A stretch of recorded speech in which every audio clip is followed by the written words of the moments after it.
We're sitting here with Tommy Decker and Johnny Santos from Spineshank. Their new album is Anger, Denial, Acceptance. Guys, thanks for having us. Johnny? How's it going? Good to Tommy? meet you on. How's the tour going so far? It's going good. Yeah. We're having a lot of fun, like always. Maybe a little too much fun, but never too much fun, my friend. Yeah, you know, it's the first tour we've done in 9 years where we actually have an album to sell and a product to promote, so it feels good to actually fully be back. Any hiccups along the way? I think hiccups come with any tour. I mean, at this point, you go define hiccup. I mean, well, we've always had something we call the Spineshank curse. The curse. Yeah, it's just and we've also called ourselves Spinal Shank because pretty much whatever can go wrong does go wrong. But you know, there's a certain point of Murphy's Law that kicks in every now and then. You know, it's whatever can go wrong will go wrong. We always find a way to get through it, though. We always push through. How's been the reception of the crowd to the new album? Because the songs we're hearing, it's heavier, it's darker in some respects. There's not as much electronica as we've heard on the former albums, but there is still that same sense of programming here and there. How's been the reception of the crowd and the audience? It's been good. You know, you're always going to have, you can't please everyone all the time. So you have some people that say we're too heavy now. And then you have the other people say that we sold out and we're too melodic now. And then, you know, you're just always somebody that's got some problem with it. But for the most part, everyone's pretty happy. And I'm actually surprised for being, you know, 9 years since we put out a record. Most bands, that's a lifetime in the music business. So yeah, some bands are born and dying within 9 years. So I mean, you also got to realize too that we're 9 years older. The band, we don't think like we did 9 years ago. We don't write like we did 9 years ago. We probably don't fuck like we did 9 years ago. So I mean, a lot changes, you know, and it's a natural evolution. This is kind of what it is. I think if we were to put out the same record we did in 2003, everyone would be like, "Hey, 2003 called. They want their album back," you know? Yeah. So Violent Mood Swings was a great album, I gotta say. I probably wore that album out my senior year of college. Thank you. I mean, on every record you put out, you have detractors and you have people that love it and think it's the best one, and then there's always the people that want the album previous to that one. But 9 years later, I'm really surprised that people are responding to this the way they are, because a lot of those people grew up. They were kids 9 years ago, and now they're adults, and a lot of music tastes change, and we're actually getting a lot of the fans back, so it's very encouraging. Sold over 500,000 albums worldwide. You're Grammy nominated, so what's the future of Spineshank? Where are we going next?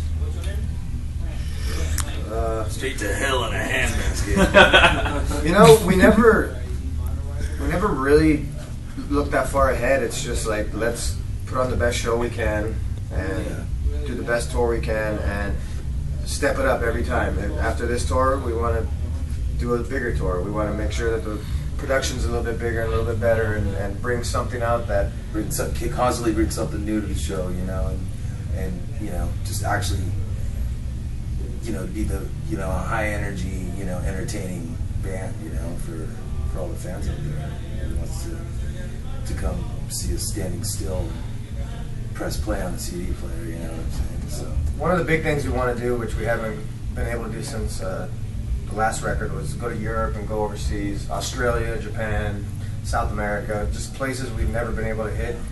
And we constantly get emails and Facebook posts about, when are you coming back here, when are you coming here, when are you coming here. So that's definitely high on our list to get overseas again. Overseas for sure. Gotcha.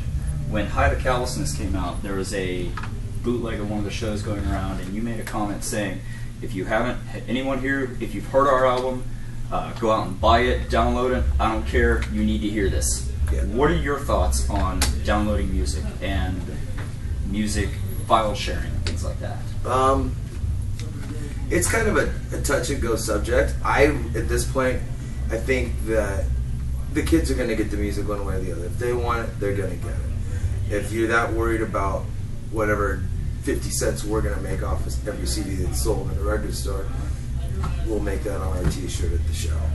You know what I'm saying? Yeah. So it is really important that the people do get the music. Of course, we want to sell records, but I mean, who really sells records anymore? You know, I mean, I personally miss the days of going into Tower Records and like spending 2 hours in there checking new shit out and blah blah blah. But that's just not the age that we live in anymore. You know, everything's online. It's like, okay, you can go to your iTunes and get the record.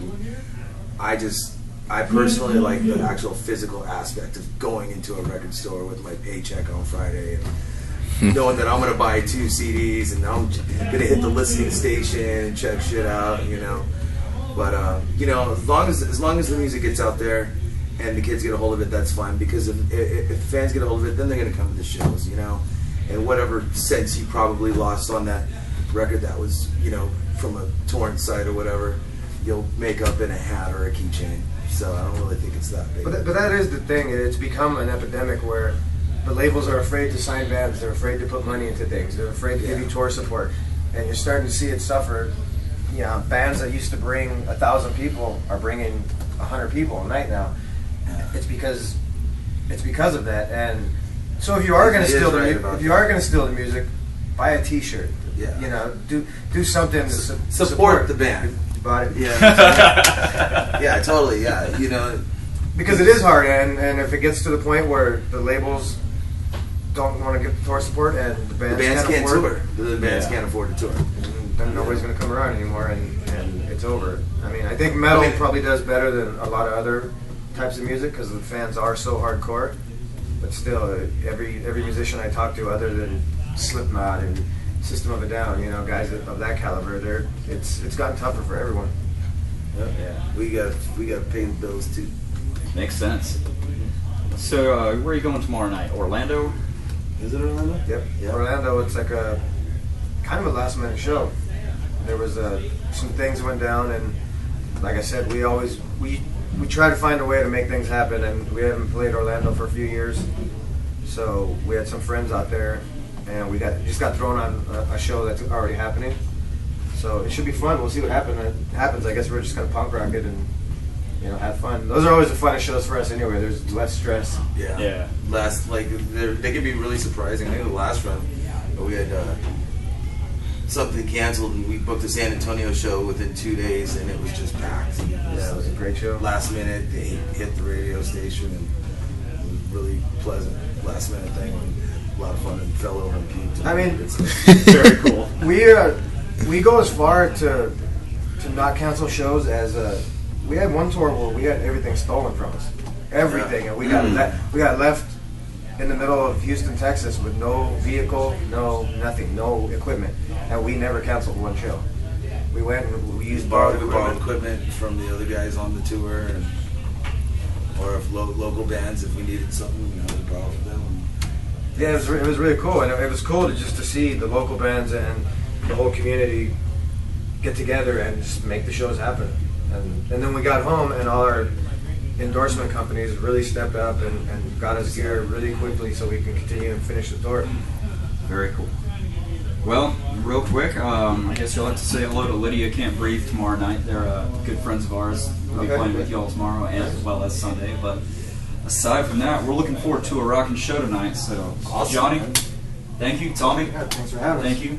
As always, the album is Anger, Denial, Acceptance. It's out in stores now. Buy it. This is Shadows Promotions signing out.